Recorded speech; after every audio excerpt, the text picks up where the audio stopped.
Okay, everybody, thanks for joining this week's webinar, this month's webinar, I should say. And we're going to discuss an issue that I think faces a lot of us, and not just this year, but every year, and that is what to do when feeding hay, when that hay is in short supply or is of poor quality. What do we do? Are there particular supplements that we can add to help? So let's go ahead and get started. Now, I want to outline the importance of forage and talk about some forage alternatives that people can use to help extend their forage availability, their hay source. Talk about those pellets and cubes, those alternative sources.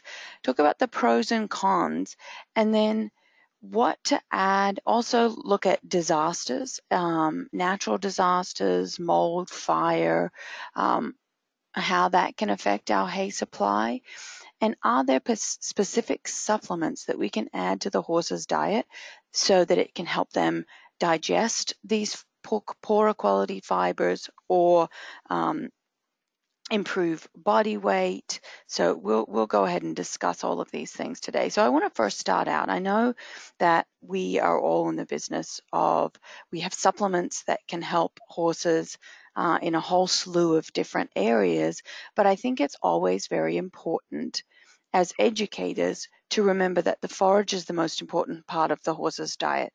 And if we can build a diet from there, that is going to keep long-term customers, because these horses will stay healthier when you know that the forage should be the key element in the horse's diet, and how we build our program from there. So knowing forage is the key element, what supplements complement forage, what supplements help us digest forage, that is the best way to go about feeding horses. So fiber from pasture or hay or other forage products is necessary for a healthy digestive system. You've seen us go through this digestive system over and over again, where we have the teeth that grind up the food and mix with acid down into the stomach, mixing with acid, breaking down the food into the small intestine, where we've got enzymes that break down food, and we've got some food and nutrient absorption here.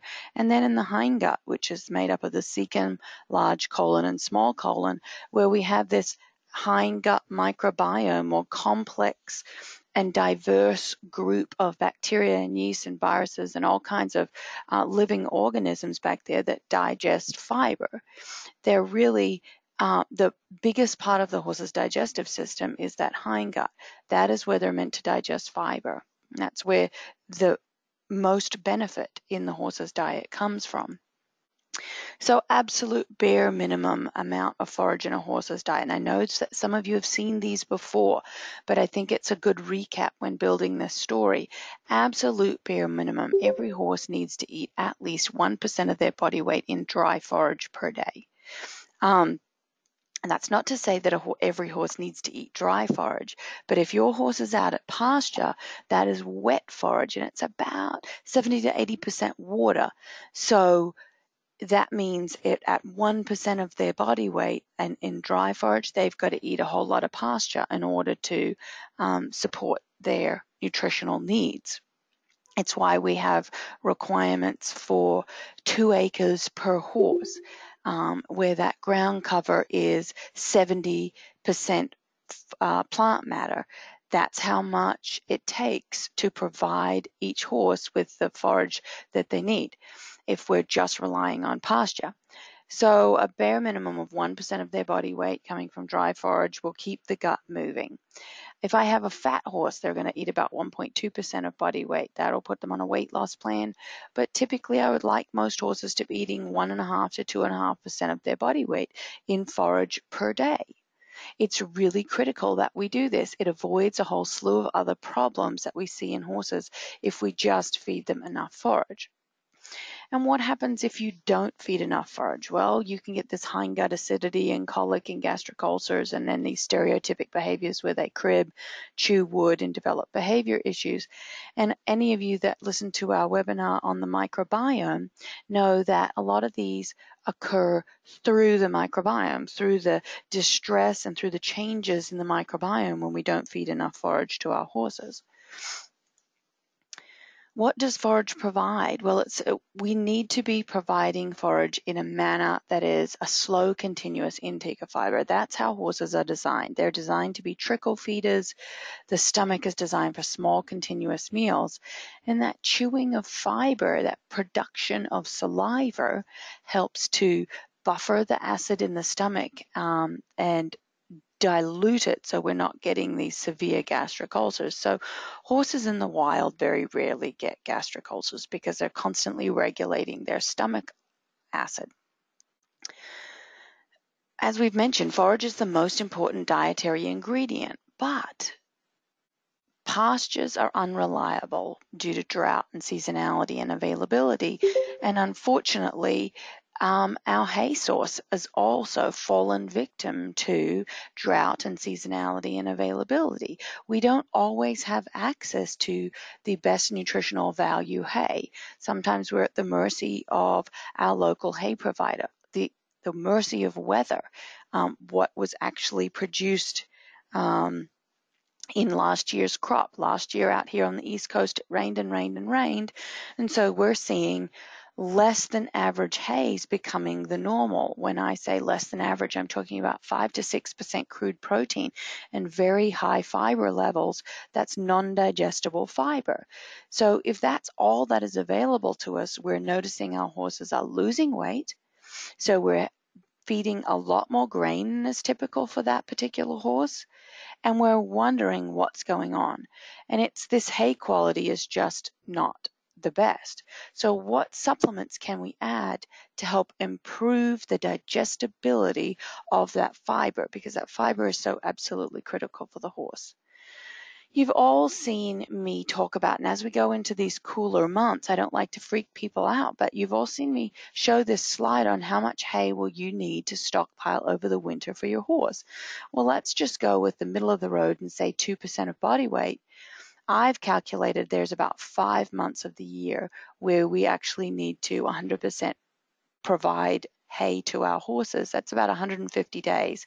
That includes most of the fall where we've just got mud season, and the spring where again it's mud and we don't want to turn our horses out. There's not enough pasture growth yet, or we don't want to turn our horses out onto that spring pasture. So that works out to be at 20 pounds a day for 150 days. That turns out to be about 3,000 pounds of hay, so a little over 1.5 tons. That's just one horse's hay that they require over that winter period. So it's really important because we look at that number and we're just seeing dollar signs. We're seeing how much money that's going to cost us. So we want to make sure that every scrap of hay we're feeding our horses absolutely has the best chance of being digested and utilized by our horses. There are other physical forms of forage. Well, we've got conventional baled hay, then we've got round bales, but we've also got these compressed bales, forage cubes, forage pellets, chopped forage. And a lot of people ask me, well, which one's better? Ultimately, long stem hay is the best choice for horses because it promotes chewing, it's slow to consume, but as we've mentioned, not always is that the highest nutritional value. So sometimes we have to add these alternative forage sources to bring up the calorie content or bring up the digestibility if it's adding a different type of fiber like beet pulp. So what goes into these processing methods? Well, we've got bale forage into a compressed bale. All you do is you squeeze it and you press it. So it's pressure and squeezing. It doesn't change the digestibility, doesn't improve or decrease digestibility. When we take that baled long stem forage and we turn it into cubes, we do coarse grinding, heat, steam, and oftentimes we'll add a clay-based product like bentonite and pressure. That clay just helps stick it together because otherwise it would just be a meal and it wouldn't stick into a cube. Pellets, we're just doing a little more fine grinding, heat, steam, and pressure. Now, it's a finer pellet grind, so oftentimes with pellets we don't actually have to add a binder. And then bale forage to chop is just coarse grinding or coarse chopping of that forage. Sometimes there are additives like molasses or oil, so it's always be cautious with your chopped products. If you have a horse that's sensitive to sugars and starches, for example, you don't want molassed forage. If you have an overweight horse, you don't want the additional oil. Why do people feed these products? Well, they're easy to feed and haul.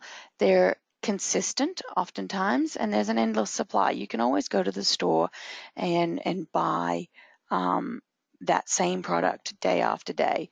Less storage space, less waste, and some of these products can also be certified weed-free.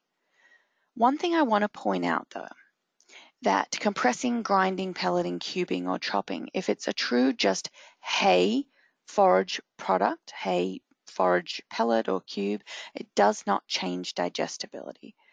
Good quality second cut alfalfa has identical digestion in any form. This is where we have to take a real good hard look at our forages. Even the very, very best hay we feed to horses is only 50% digestible.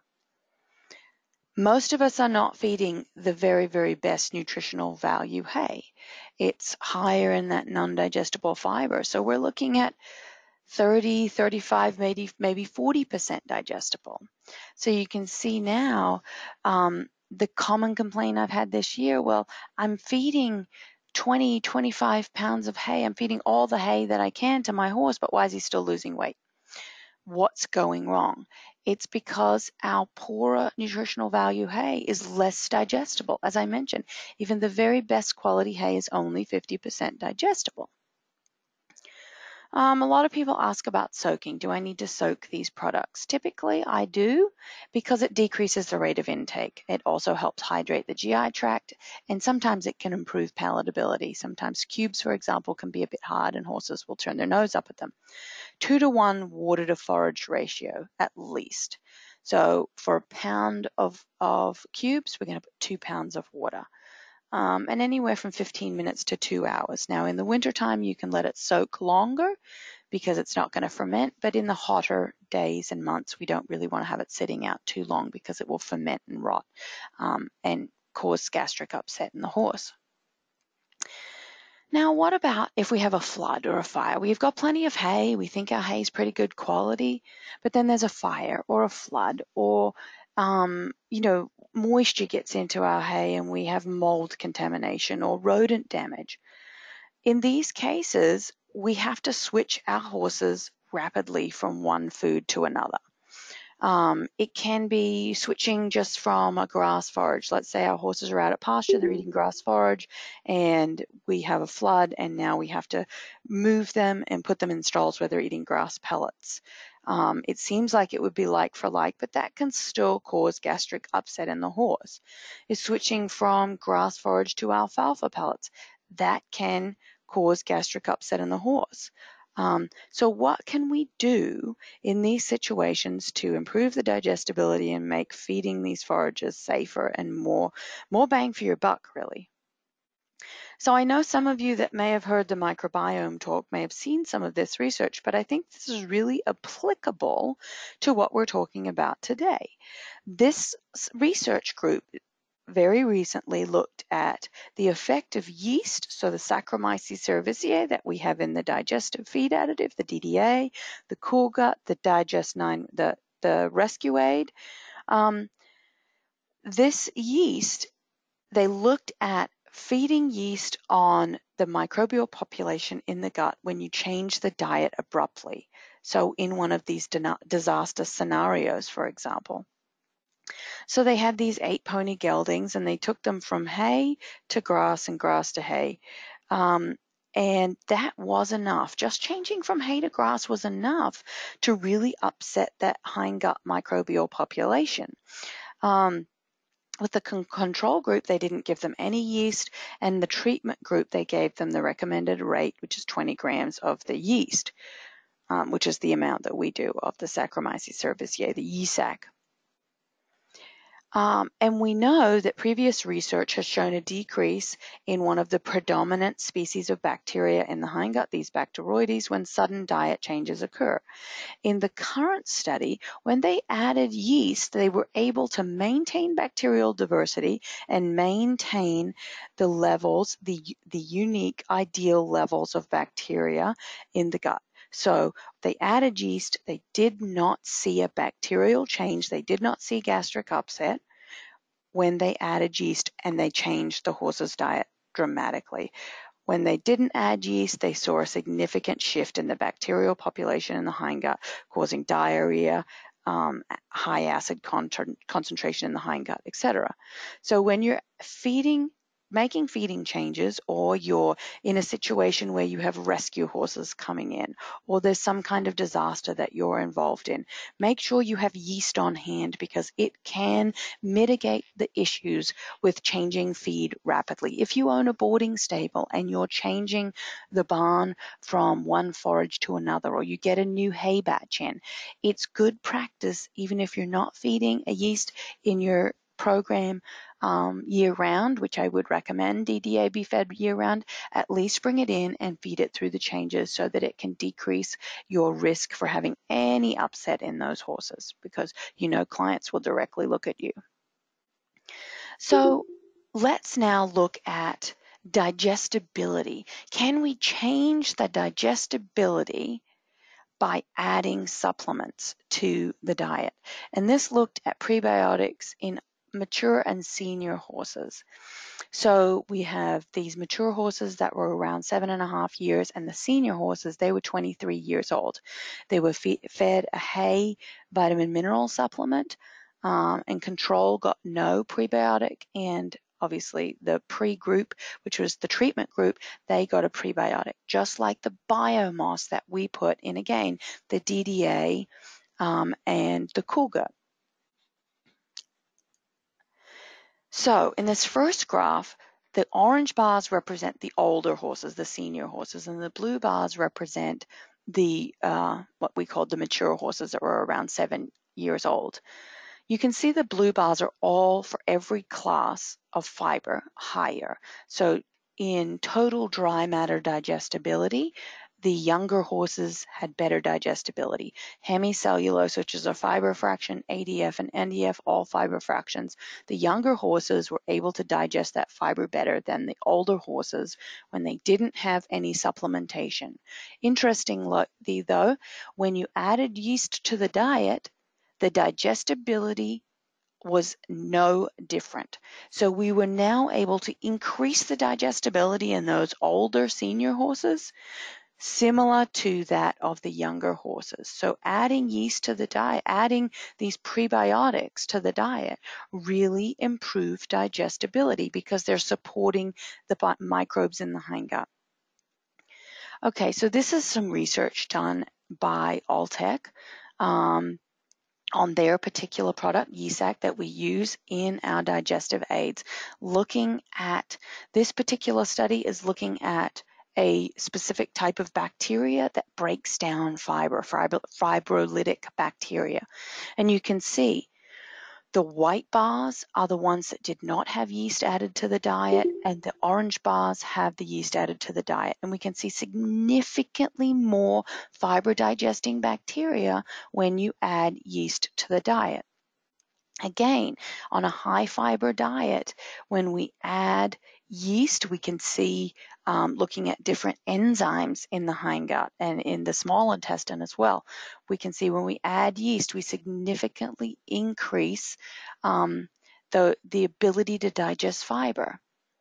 Now, they looked at different age groups of horses. So this is gestating mares in the last part of pregnancy. And again, when we look at all of those fiber fractions, ADF, NDF, hemicellulose, and also crude protein, very important, crude protein, we can see when you add yeast to the diet, you significantly increase the digestibility of the fiber fractions and the ability to digest crude protein that's in that forage. If we take those mares in early lactation, the first month of lactation, you see the exact same thing is evident. When you add yeast to the diet, you significantly improve digestibility of all of the fiber, so they're getting more out of it. They're able to break down that hay better and get more nutrients out of it, and crude protein especially, which is really important for young growing horses and pregnant mares. Looking at those horses when they became yearlings, those foals born when they were yearlings.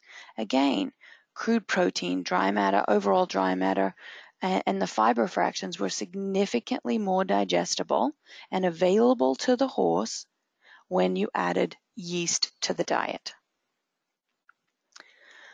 This was looking at feeding alfalfa. Now we recommend feeding alfalfa for gastric ulcers, for weight gain. And again, when we add Yea-Sacc, now we consider alfalfa to be more digestible than a lot of our local grass hays, but when it came to the mineral content, the calcium that's really important in the alfalfa, we were able to get more out of it by adding yeast to the diet. This is going to improve bone health in those young growing foals.